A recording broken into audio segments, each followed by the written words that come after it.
خلیفہ اول اور حاکم شام کے نام کی سبیل لگائی جا رہی ہے، ہر ایک کے اپنے اپنے مقدسات ہیں، لیکن میں صرف اتنا پوچھنا چاہتا ہوں کہ کیا حاکم شام پر بھی کربلا میں 3 دن تک پانی بند ہوا تھا؟ اس سبیل کے پیچھے ایک فلسفہ موجود ہے۔ بے شک بے شک بے شک بے شک۔ کیا حاکم شام پر بھی کربلا میں 3 دن تک پانی بند ہوا تھا جو آپ ان کے نام پہ سبیل لگا رہے ہیں؟ واہ واہ وہ تو صفین میں علی کے لشکر میں پانی بند کرنے والا تھا، بے شک بے بے شک شک لعنت اللہ علیہ، لعنت اللہ علیہ۔ پانی بند کیا تھا امیر المومنین کے لشکر پر، پھر جسے علی کے لشکر نے چھین لیا اور پھر دشمنوں کو بھی پانی پلایا۔ سبحان اللہ اللہ اکبر، سبحان اللہ بے ساقی شک کوثر، کیا کہنے ہیں۔ یہ اس گھر کا فضل و شرف ہے کہ وہ پانی کے جو دشمنوں نے بند کیا ہوا تھا وہ علی کے لشکر نے چھین لیا، اور پھر بعض لوگوں نے کہا بھی کہ اے علی اب ہم بھی ان پر پانی بند کر دیں گے، تو میرے مولا نے جواب دیا تھا کہ پھر ان میں اور ہم میں فرق کیا رہ جائے گا؟ واہ ورنہ کسی میں جرأت تھی کہ اس عباس کو زیر کرتا کہ جس کے نام میں بھی کوئی زیر نہیں ہے؟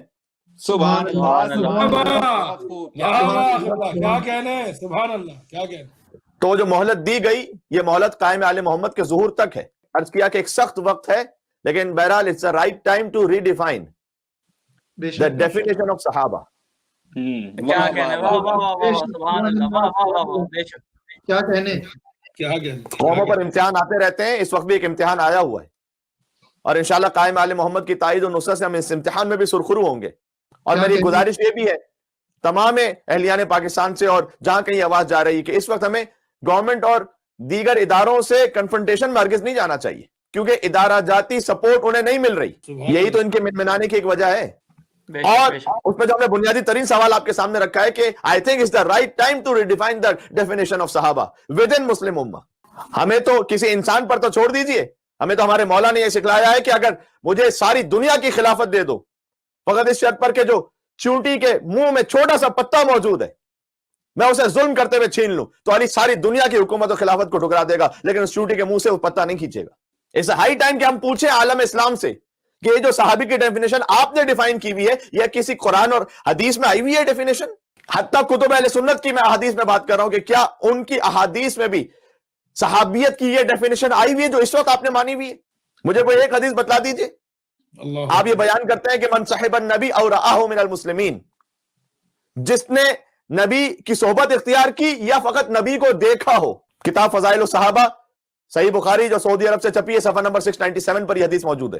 یہ حدیث نہیں، امام اسماعیل بخاری کا یہ قول موجود ہے کہ ان کے مطابق یہ تعریف ہے، محمد بن اسماعیل بخاری، کہ جناب جس نے نبی کی صحبت اختیار کی اور دیکھا ہو کبھی نبی کو، حالت اسلام میں دیکھا، وہ صحابی پیغمبر ہے۔ شرط نہیں کہ حضور سے کچھ سیکھا تھا یا نہیں سیکھا تھا۔ ابن حنبل نے بھی یہی تعریف کی اور یہی سب سے زیادہ قابل قبول تعریف ہے برادر اہل سنت کے مطابق، ورنہ تو 19 تعریفیں کی کہیں اصحاب کی کہ صحابی کہتے کسے ہیں۔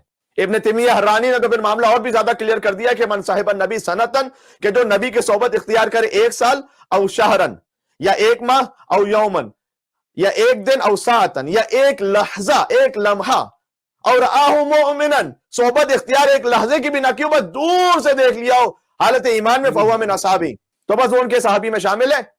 اور پھر آگے کہتے ہیں ھذا قول جماہیر العلماء من الفقہاء واہل الکلام، کہ یہ تمام علماء اور فقہاء کا کلام ہے، حدیث کو وہ بھی کوٹ نہیں کر رہے ہیں۔ علم فقہ و عقائد کے علماء کا کہتے ہیں کہ اس بات پر اتفاق ہے، منہاج السنہ جلد نمبر 7 صفحہ نمبر 383۔ تو کیا یہ بہت مناسب وقت نہیں ہے کہ ہم اس تعریف پر غور کریں کہ یہ تعریف آئی کہاں سے، کن کن کو بچانے کے لیے تعریف آئی ہے؟ آل محمد سے وفاداری کا تو اس تعریف میں کہیں ذکر ہی نہیں ہے۔ درود میں آل محمد شامل ہیں، کہ صحابی ہونے کی شرط میں آل محمد کیوں نہیں شامل ہے کہ وہ ان سے وفادار رہا ہو؟ اور چلیے اگر آپ کھل کر اس بات کو تعریف میں شامل نہ بھی کر سکیں کہ جنہوں نے آل محمد کے ساتھ وفا کی ہے ہم کھل کر یہ لفظ لکھیں، تو کم سے کم تعریف میں یہ تو شامل کیجئے کہ صحابی وہ ہے جس نے حضور کو حالت ایمان میں دیکھا ہو، حالت ایمان میں مرا ہو، اور جو علل اعلان کھل کر کسی مقابلے میں کم از کم کبھی پنجتن کے سامنے نہ آیا ہو۔ یہ بات تو اضافہ کیجئے کہ پنجتن کے مقابلے میں کھل کر نہ آیا ہو۔ حضور نے کیا یہ نہیں فرمایا تھا کہ یا علی حربو کا حربی و سلمو کا سلمی، اے علی آپ کا جنگ لڑنا میرا جنگ لڑنا ہے، آپ کی صلح میری صلح ہے۔ خارزمی المناقب صفحہ نمبر 129، امیر المومنین کا جنگ لڑنا ویسا جیسے رسول اللہ کا جنگ لڑنا ہو۔ تو کیا اس کے بعد کہنے کی ضرورت رہ جاتی ہے کہ جو علی کے مقابلے میں آیا وہ در حقیقت کس کے مقابلے میں آیا؟ تو صحابیت کی ڈیفینیشن میں اضافہ تو کیجئے اس بات کا۔ میں مؤدبانہ عرض کر رہا ہوں، میں نے عرض کیا کہ ہم نے جتنی بھی باتیں اب تک عشرہ محرم سے اب تک کی ہیں، کیا کوئی ایک بات بھی ایسی کہ جس کا ریفرنس نہ دیا ہو؟ کیا کوئی ایک بات بھی ایسی جو کھوکھلی جذباتیت میں کہتی ہو؟ یہ جو آپ صحابہ کرام کی ڈیفینیشن بیان کر رہے ہیں اس میں کیا اس بات کا اضافہ کم از کم اتنا اضافہ نہیں ہونا چاہیے کہ کھل کر علل اعلان جو پنجتن کے مقابلے میں نہ آ جاؤ؟ ہمیں مہاراجا نے بھی اپنے پابندی لگائی ہے اور اس کے بارے میں کچھ گائیڈ لائنز ہمیں دی ہیں. ہم بھی قرآن بقائے باہمی چاہتے ہیں، لیکن مسئلہ یہ بھی تو ہے کہ آپ کے مقدسات کی فہرست بھی تو روز بڑھتی چلی جا رہی ہے. سبحان اللہ، کیا کہنے قبلہ، بہت خوب بہت خوب، سبحان اللہ سبحان اللہ. ہم توہین نہیں کریں گے آپ کے مقدسات کی، لیکن آپ کے مقدسات کی فہرست ہر آئے دن اس میں کوئی نیا اضافہ ہو رہا ہے، تو ہم کیا کریں؟ اب یقین فرمائیے گا انٹیریئر سندھ میں جو رہنے والے مومنین ہیں ان سے پوچھ لیجئے گا کہ آج سے 25 سال پہلے بھی اگر کوئی یزید کے باپ کے نام سے کسی کو منسوب کر دیتا تھا وہاں تو اسے گالی سمجھا جاتا تھا، برا سمجھتے تھے. وہ 1400 سال پرانی بات نہیں کر رہا میں، 25 سال پرانی، 30 سال پرانی بات کر رہا ہوں.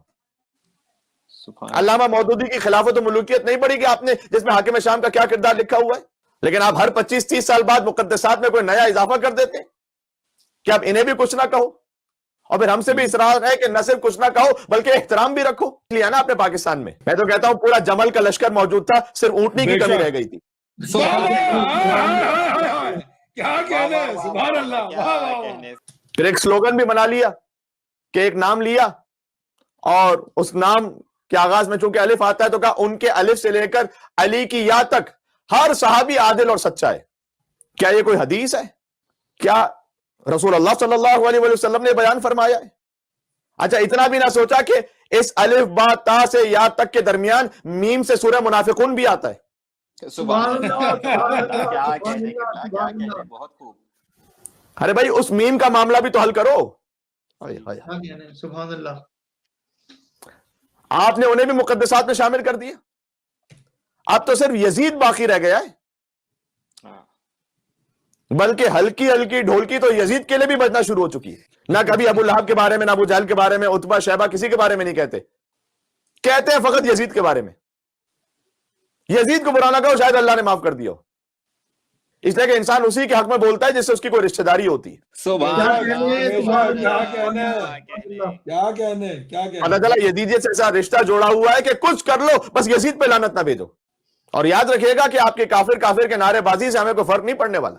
آپ کے فتووں سے تو امام حسین نہیں بچ سکے تھے تو ہم کہاں بچ پائیں گے؟ بلکہ ہمارے لیے تو یہ میڈل ہے کہ قاضی شرح کے ماننے والوں نے ہم پر بھی وہی فتویٰ لگا دیا جو سن 60 ہجری میں حسین پر لگا تھا.